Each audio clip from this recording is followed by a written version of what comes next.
Konflik yang terjadi antara tentara pertahanan Israel dan pasukan Hizbullah kian memanas. Dilaporkan bahwa pihak Israel disebut-sebut akan mulai serangannya ke wilayah Lebanon pada akhir bulan Juli 2024 ini. Seorang sumber diplomatik yang tidak mau disebutkan namanya itu mengatakan serangan Israel ini tidak akan terjadi bila Hizbullah menahan serangannya. Dilansir Ynet melalui surat kabar Jerman Bild, Hizbullah disebut tidak bermaksud untuk menghentikan serangannya terhadap Israel sampai perang di Gaza berakhir.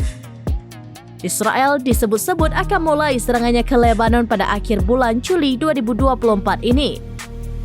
Sebelumnya, Menteri Luar Negeri Amerika Serikat Antony Blinken mengatakan Israel telah kehilangan kedaulatan di wilayah utara akibat serangan Hizbullah. Ia berbicara tentang hampir 60.000 warga Israel dari komunitas perbatasan utara tidak dapat kembali ke rumah dan wilayah tersebut sebagian besar masih kosong. Kekhawatiran internasional tetap tinggi bahwa kekerasan lintas perbatasan selama hampir 9 bulan akan meningkat menjadi perang Lebanon ketiga. Blinken mengatakan bahwa ada momentum yang mengarah pada perang yang lebih besar antara Hizbullah dan IDF.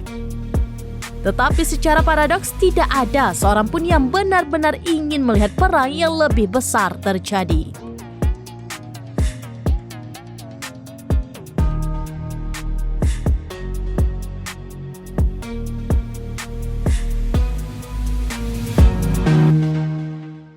Download Tribun X sekarang, menghadirkan lokal menjadi Indonesia.